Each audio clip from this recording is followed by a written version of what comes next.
ನಮಸ್ತೆ ವೀಕ್ಷಕರೇ, ದೇವಕಿ ಮಂಗಳೂರು ಕಿಚನ್ಗೆ ಸ್ವಾಗತ. ಇವತ್ತು ನಾನು ಗೋಳಿ ಬಜ್ಜಿ ಮಾಡ್ತಾ ಇದ್ದೇನೆ. ಬನ್ನಿ ಇವಾಗ ಅದಕ್ಕೆ ಏನೇನು ಇಂಗ್ರೀಡಿಯೆಂಟ್ಸ್ ಬೇಕು ಅಂತ ನೋಡ್ಕೊಂಡು ಬರೋಣ.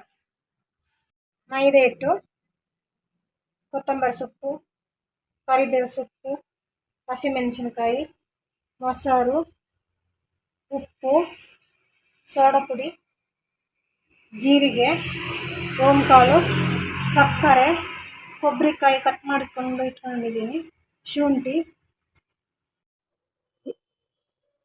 ಇವಾಗ ಒಂದು ಬೌಲಿಗೆ ಮೊಸರು ಹಾಕೊಳ್ತಾ ಇದ್ದೀನಿ.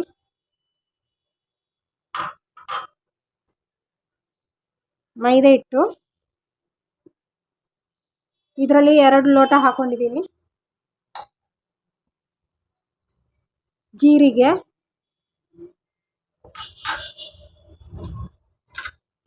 ಸೋಡಾ ಪುಡಿ 1 ಟೀ ಸ್ಪೂನ್,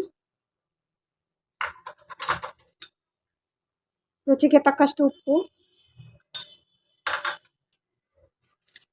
2 ಸ್ಪೂನ್ ಸಕ್ಕರೆ,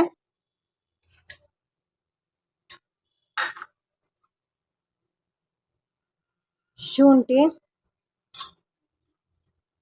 ಕೊಬ್ಬರಿ ಕಟ್ ಮಾಡ್ಕೊಂಡಿಟ್ಟಿರೋದು, ಹಸಿಮೆಣಸಿನಕಾಯಿ, ಕರಿಬೇವು ಸೊಪ್ಪು, ಕೊತ್ತಂಬರಿ ಸೊಪ್ಪು, ಓಂಕಾಳು. ಇವಾಗ ಚೆನ್ನಾಗಿ ಮಿಕ್ಸ್ ಮಾಡ್ಕೋಬೇಕು.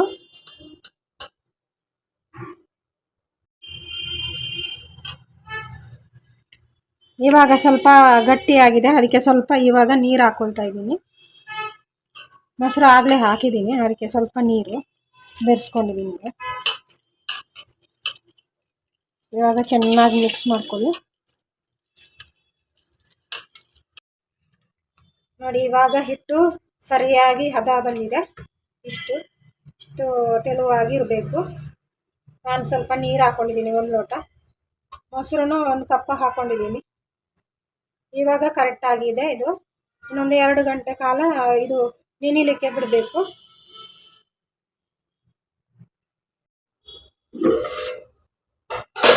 ನೋಡಿ, ಇವಾಗ 2 ಗಂಟೆ ನೆನೆಯಲಿಕ್ಕೆ ಇಟ್ಟಿದ್ದೆ. ಇವಾಗ ಇದು ರೆಡಿಯಾಗಿದೆ ಹಿಟ್ಟು. ನೋಡಿ ಎಷ್ಟು ಚೆನ್ನಾಗಿ ಬಬಲ್ಸ್ ಥರ ಬಂದಿದೆ. ಇವಾಗ ಎಣ್ಣೆ ರೆಡಿ ಮಾಡಿ ಇಟ್ಟಿದ್ದೀನಿ ಬಾಣಲೆಯಲ್ಲಿ. ಎಣ್ಣೆ ಕುದ್ದ ಮೇಲೆ ಹಾಕಬೇಕು. ನೋಡಿ, ಇವಾಗ ಎಣ್ಣೆ ಬಿಸಿ ಆಗಿದೆ. ಇವಾಗ ಸ್ವಲ್ಪ ಹಾಕ್ತಾ ಇದ್ದೀನಿ. ಸಣ್ಣ ಉರಿ ಮಾಡ್ಕೊಳ್ಳಿ, ಇಲ್ಲಾಂದರೆ ಬೇಗ ಸೀದೋಗುತ್ತೆ.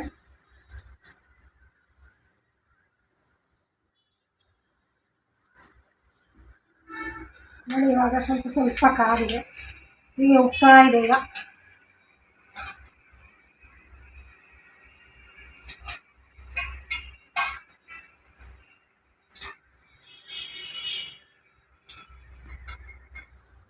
ಇವಾಗ ಕಾಯ್ತಾ ಇದೆ ಎಲ್ಲಾನು. ಹೀಗೆ ಅದನ್ನು ಸ್ವಲ್ಪ ತಿರುಗಿಸ್ತಾ ಇರಬೇಕು, ಇಲ್ಲಾಂದರೆ ಒಂದು ಕಡೆಯಲ್ಲಿ ಕಾಯ್ಬೇಕು. ನೋಡಿ, ಇವಾಗ ಎಲ್ಲ ಕಡೆಯೂ ಕಾದಿದೆ. ಸಣ್ಣ ಉರಿಯಲ್ಲೇ ಕಾಯಿಸ್ತಾ ಇರಬೇಕು.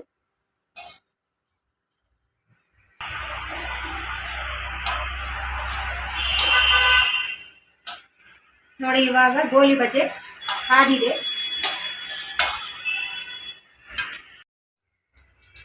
ನೋಡಿ, ಇವಾಗ ಹಾಕುವಾಗ ಸ್ವಲ್ಪ ಉಬ್ಬಿಕೊಂಡು ಬರ್ತಾ ಇದೆ.